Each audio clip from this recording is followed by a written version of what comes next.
Hi friends, இது என்ன வீடியோனா ஒரு ரெசிபி வீடியோ தான். என்ன ரெசிபினா கடாய் சிக்கன். ஸோ அதுக்கு என்னென்ன பொருள் தேவைன்னா 3 பவுச் சிக்கன், கொத்தமல்லி, குடமிளகா, வெங்காயத்தாள், 2 பச்சை மிளகா, வரமிளகா, அப்புறமேட்டு சாபுத் தனியா, ஜீரகம், மிளகு, வெங்காயம், தக்காளி பியூரி, அப்புறம் தயிர், அப்புறமா அது இஞ்சி பூண்டு பேஸ்ட்டு. ஃபஸ்ட்டு எண்ணெய் நல்லா கடாயில் எண்ணெய் ஊற்றிக்கிட்டு நல்லா காஞ்சப்புறம் இந்த பொருளெலாம் போட்டுக்கணும். போட்டு நல்லா இது பொரிச்சிட்டப்புறம் வெங்காயம் போடணும். சின்ன சின்ன வெட்ட வெங்காயம் போட்டு அது நல்லா வதக்கி விட்டுட்டு நல்லா வதங்கினப்புறம் இஞ்சி பூண்டு பேஸ்ட் போடணும். இஞ்சி பூண்டு பேஸ்ட் போட்டு அது நல்லா பச்சை வரைய போகணும். இப்போ இந்த ரெசிபி என் பசங்க ரொம்ப நாளாக கேட்டிருந்தாங்க.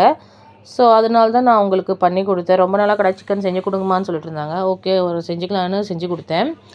அப்புறமா அதெல்லாம் இஞ்சி பூண்டு பேஸ்ட்டு நல்லா வதங்கினதுக்கப்புறம் அதில் குடமிளகா, வெங்காயத்தாள் போட்டு அதுவும் நல்லா வதக்கிக்கணும். கொஞ்சம் நல்லா வதக்கினதுக்கப்புறம் டமாட்டர் பியூரி போடணும். அது பச்சை வடை போகிற வரைக்கும் நல்லா வதக்கிக்கணும். அந்த பச்சை வடை எண்ணெய் பிரிஞ்சு வரணும். எண்ணெய் பிரிஞ்சு வந்தப்புறம் அதில் இப்போ வந்து மசாலா போடணும். ஃபஸ்ட் நான் உப்பு போட்டுக்கிறேன். உப்பு போட்டால் கொஞ்சம் நல்லா வதங்கிக்கும், நல்லா வேகமாக வெந்துடும் டமாட்டோ பியூரி. அதுக்கப்புறம் மசாலா போடணும். என்னென்ன மசாலானா மிளகா பொடி, தனியா பொடி, கரம் மசாலா, மஞ்சள் பொடி போடல. நான் மஞ்சள் பொடி போட்டால் கொஞ்சம் கலர் வேறு மாதிரி ஆயிரும். ஸோ அதனால் போடவே இல்லை. இது மசாலா போட்டு நல்லா இதுவும் வதக்கிக்கிட்டு எண்ணெய் பிரிஞ்சு வரணும். எண்ணெய் பிரிஞ்சு வந்தப்புறம் இப்போ நல்லா அது கொஞ்சம் உப்பு தக்காளி வதக்க போட்டு அதுக்கப்புறம் இப்போ அளவாக பார்த்து போட்டுக்கோங்க. அது நல்லா போட்டு இது மசாலா நல்லா வதங்கி வரணும். நல்லா எண்ணெய் பிரிஞ்சு வந்தப்புறமா அதுக்கப்புறமா தயிர் போட்டு கம்மி இதில் வச்சு தயிர் போட்டு நல்லா அதுவும் மிக்ஸ் பண்ணணும்.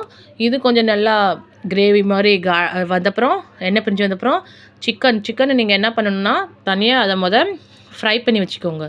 கொஞ்சமாக அதில் வந்து இது போட்டு மிளகா அப்படி போட்டு நல்லா ஃப்ரை பண்ணி வச்சுக்கோங்க. இப்போ உங்களுக்கு எவ்வளோ தண்ணியாக வேணுமோ அதை போட்டு கொஞ்சம் தண்ணி ஊற்றி வச்சுக்கோங்க. நான் கொஞ்சம் தண்ணியாக தான் பண்ணேன், ஏன்னா எனக்கு லச்சா பராட்டா செய்யணும். ஸோ அது லச்சா பராட்டாக்கு தொட்டுக்க வேணும். அதனால் கொஞ்சம் தண்ணி ஊற்றி கிரேவி மாதிரி செஞ்சுக்கிட்டேன். இது நல்லா இப்போ பிரிஞ்சு வந்தோன்னே பாருங்கள், எண்ணெய் நல்லா பிரிஞ்சு நல்லா வெந்துருச்சு. இப்போ நான் அதுக்கு ஃபஸ்ட்டு தனியாக அது சிக்கனை நல்லா பொரித்து வச்சுருந்தேன் ஃப்ரை பண்ணி. அது இதில் சேர்த்துக்கலாம். அதில் ஒன்றும் போடல, நான் வேறு மிளகா பொடி எண்ணெய் போட்டு நல்லா ஃப்ரை பண்ணி வச்சுக்கிட்டேன்.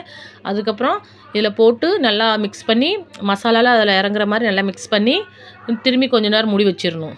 மூடி வச்சு கொஞ்சம் நல்லா எல்லாம் வெந்து தான் இருக்குது, மசாலா அது கூட இறங்கணும்ல. ஸோ அதனால் பாருங்கள், இப்போ நல்லா பாருங்கள் எண்ணெய் நல்லா பிரிஞ்சு சூப்பராக வந்திருக்கு.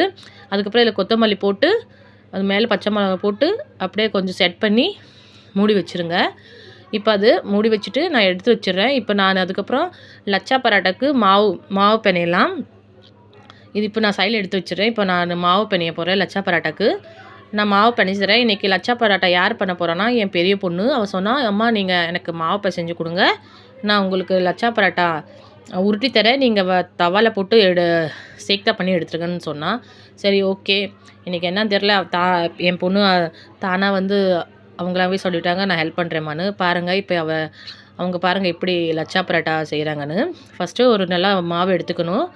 அது சப்பாத்தியை எடுத்து மாவு எடுத்து நல்லா ரொட்டிக்கு நல்லா பெருசாக உருட்டிக்கணும். அதில் கொஞ்சம் கீ பூசி இந்த மாதிரி ரோல் பண்ணி அதுக்கப்புறம் இன்னொரு ரோல் பண்ணணும். இப்படி ரோல் பண்ணி இப்படி அமுக்கி அதில் வந்து கலோஞ்சி, அப்புறமா தனியா. கலோஞ்சினா இந்த வெங்காயோட சீட்ஸ் இருக்கும், உங்களுக்கு தெரியுமா, கருப்பாக இருக்கும். அப்புறம் அது தனியா போட்டு அது கொஞ்சம் அதுக்கு மேலே இன்னும் கொஞ்சம் கீ பூசி நல்லா இப்படி உருட்டி எடுத்துக்கணும். இப்படி வரும் ஷேப். இந்த நாங்கள் பரோட்டா சாப்பிட்றோம் அதே மாதிரி தான் இருக்கும். இந்த மாதிரி பரோட்டா பண்ணி இதே மாதிரி எல்லாம் என் பொண்ணு செஞ்சு கொடுத்தா, நான் வந்து அந்த ரொட்டி தவாவில் போட்டு சேக்தா பண்ணி எடுத்துக்கிட்டேன். லச்சா பரோட்டா கடாய் சிக்கன் சூப்பராக வந்துருந்துங்க, சூப்பராக இருந்துச்சு. நீங்களும் உங்கள் வீட்டில் ஒரு தடவை இது மாதிரி ட்ரை பண்ணி பாருங்கள். உங்களுக்கு டைம் இருந்தால், கொஞ்சம் டைம் எடுக்குது, நீங்கள் கொஞ்சம் டைம் எடுத்து இது செஞ்சு பாருங்கள். சூப்பராக இருந்துச்சு. ரொம்ப நாளாக என் பசங்க கேட்டிருந்தாங்க. ஸோ அதுக்கு நான் அவங்களுக்கு செஞ்சு கொடுத்தேன். இது இப்போ எடுத்த வீடியோவில் இது ஒரு 2-3 வாரம் ஆகிடுச்சு அப்போ எடுத்த வீடியோ. அப்புறம் திடீர்னு என் சின்ன பொண்ணு வந்துட்டா, நானும் ஹெல்ப் பண்ணுறேன். இப்போ நான் எல்லாம் டின்னர் பண்ணிட்டேன். லச்சா பரோட்டா பண்ணியாச்சு, சிக்கன் ரெடி ஆச்சு. இப்போ நான் சாப்பிட போகிறேன், உங்களுக்கு காமிக்கிறேன் பாருங்கள்.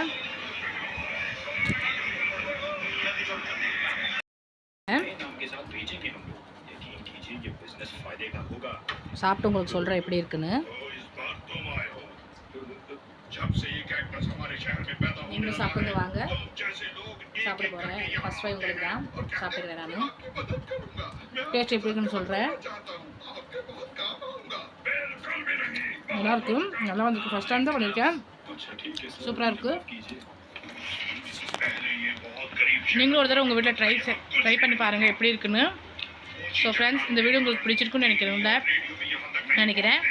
பிடிச்சிருந்தா லைக் பண்ணுங்கள், ஷேர் பண்ணுங்கள், கமெண்ட் பண்ணுங்கள், மறக்காமல் சப்ஸ்கிரைப் பண்ணிடுங்க. நெக்ஸ்ட் ஒரு வீடியோவில் பார்க்கலாம். பாய்.